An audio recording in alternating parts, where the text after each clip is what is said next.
Salut, c'est Anne Therese. Ouais, je suis toujours sur l'appli de fenêtre. Je sais pas combien de vidéos je vais tourner ici, je verrai bien. Quand ils ont plus rien à me faire passer comme info, bah, j'arrêterai. Voilà, je passerai à autre chose. Euh, alors, je voulais quand même rajouter une petite précision par rapport à la vidéo précédente sur l'ego et l'être. Euh, je ne fais pas que parler durement à mon ego. Ça, c'est vraiment quand il m'embête, quand il lâche pas. Mais la plupart du temps, et c'est franchement ce que je t'invite à faire, c'est à rassurer cette part de toi. Pourquoi? Parce que cette part de toi qui est dans la colère, la tristesse ou la peur, la plupart du temps, elle veut ton bien. Donc ton système de défense interne, ton ego, ton mental, il est là pour t'aider. Il t'aide super maladroitement, mais il t'aide quand même. Euh, et qu'est-ce qui se passe si il y a quelqu'un qui essaye de t'aider maladroitement et qui le fait en étant en colère? Je pense par exemple, imagine, moi ça m'est arrivé mais 1000 fois avec mes enfants, euh, de voir un de mes enfants qui, par exemple, on est près de la route, qui à un moment voit une plume ou un truc comme ça, qui court pour attraper la plume vers la route, où je vois une voiture qui arrive. Le premier truc qui va se passer, c'est que je vais péter un plomb sur un de mes enfants, simplement parce que j'ai eu peur, simplement parce que je veux qu'il soit en sécurité et que voilà, je veux pas qu'il lui arrive du mal. Ton ego, c'est pareil. Il y a des moments où il va te dire des trucs, il y a des moments où il va te parler durement, simplement parce que il flippe tellement qu'en fait, il veut t'épargner des soucis, mais il le fait maladroitement. Donc, l'invitation que je te donne aujourd'hui est la suivante. La première, c'est essaye de décrypter le message qu'il y a derrière les paroles dures que ton ego a envers toi-même. C'est-à-dire, si il te critique en disant, je veux prendre un exemple, admettons, je ne parle pas comme ça, mais admettons que je loupe un truc et que je me dis, ah oui, tiens, on va prendre, merci les gars, il y a, y a une vidéo que j'ai faite l'autre jour où, en fait, sur la vidéo, si tu me suis régulièrement, tu as vu que j'étais en train de filmer, qu'à un moment j'ai mal au bras et puis je dis bah, je vais retourner mon GSM et je vais voir ce que ça donne. Et hop, je retourne le GSM et sincèrement, j'ai jamais fait ça. Moi, les vidéos, j'ai jamais fait une vidéo de ma vie avant toute cette période-ci. Et donc, en fait, j'ai retourné la vidéo et évidemment, quand j'ai regardé le truc sur l'écran, j'étais mort de rire parce qu'en fait, mais, tout se retourne. Et donc, j'étais mort de rire pour plusieurs raisons parce que je me suis dit, ah ouais, j'avais un doute, mais là, j'ai plus de doute. En fait, ça ne marche pas. On ne peut pas faire ça. Et l'autre truc, c'est que je me suis dit, mais combien dans les personnes qui me suivent, combien de personnes ont fait pour essayer de voir ma tête à l'endroit? Et donc, ça m'a fait marrer. Tu vois?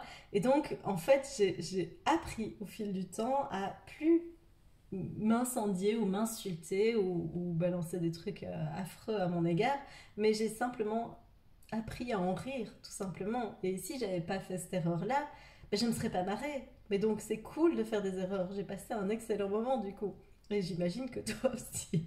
Ou pas, mais on s'en fout. Moi j'ai passé un bon moment. Et donc voilà. Euh, et donc en fait, le truc c'est... Ça y est, j'ai perdu le fil, les amis. C'était quoi déjà?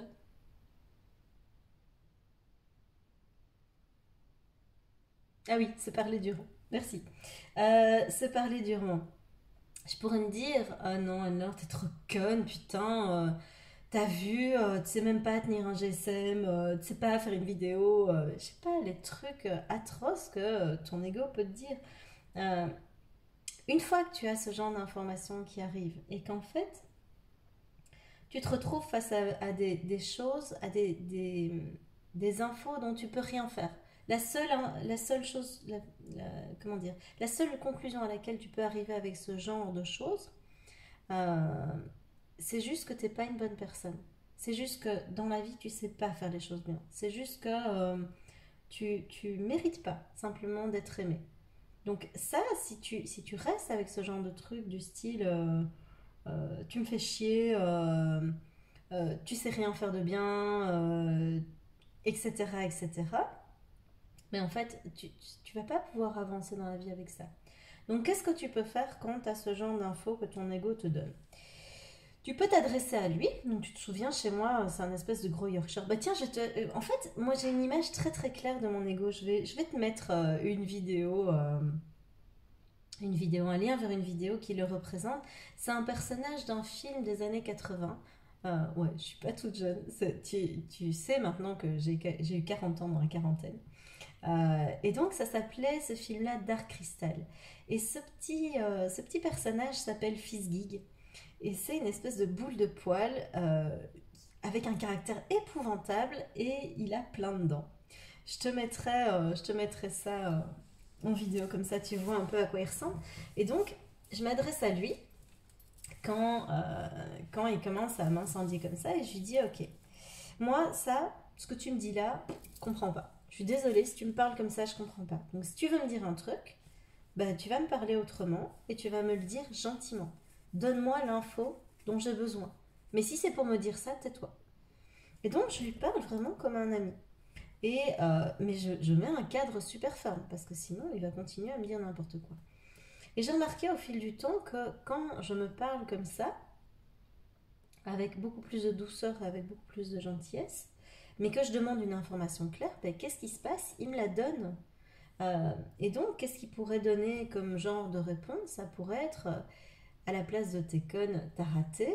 Ça pourrait être, ben, écoute, essaye de faire attention parce que t'aurais pu prévoir ça. Et c'est dommage.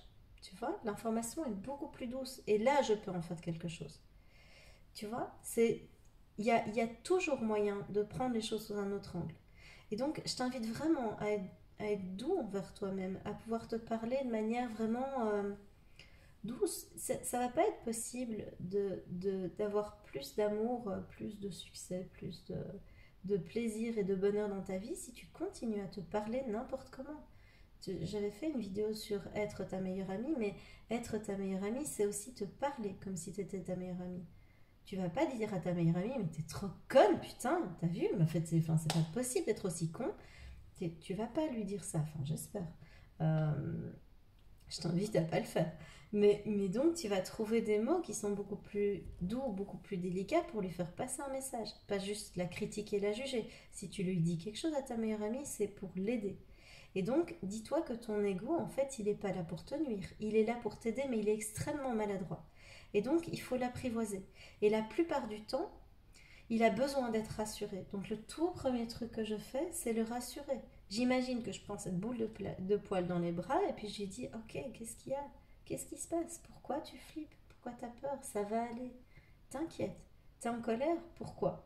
On t'a manqué de respect? Bah ouais, bah t'as raison d'être en colère. Mais ça sert à rien de bouffer les mollets de l'autre, ni de me manger les miens. Tu vois, on va pas aller très loin comme ça. Tu vois, je le rassure. Si c'était triste, ben c'est ouais, je suis triste, tu vois, j'accueille. Je pleure. Je pleure toutes les larmes de mon corps jusqu'à ce qu'à un moment, comme quand t'as fini de faire pipi, ben il n'y ait plus rien. Voilà. C'est pleurer, ça ne dure pas à vie. Il y a un moment où ça va s'arrêter. Donc n'aie pas peur de pleurer. À un moment, ça va être fini. C'est comme rire. Il y a tout qui passe dans la vie, tu vois. Ce moment-là, ben, il y en aura un autre après. Mais donc c'est pas grave. Vis-le à fond ce moment-là. Si t'es en colère, ben, va défoncer un coussin ou ton matelas. Évite de frapper sur quelqu'un, c'est moche. Après, si t'as envie de faire de la fight, va sur un tatami. Moi, je fais des sports de combat. J'adore ça. Voilà. Tu vois, si j'ai envie de frapper, si j'ai envie de me battre, ben, c'est selon certaines règles. Et puis voilà, ben, c'est cool. Voilà, autorise-toi. Pas n'importe comment, mais autorise-toi. Donc voilà, c'était vraiment l'invitation que j'avais envie de te lancer. C'est beaucoup plus de bienveillance envers toi. T'es pas obligé de te brutaliser. En plus, si tu te brutalises, tu vas autoriser les autres à faire la même chose avec toi. Si tu veux plus de ça dans ta vie, commence par arrêter d'être brutal avec toi. Commence par arrêter d'être violente avec toi. Ou violent avec toi.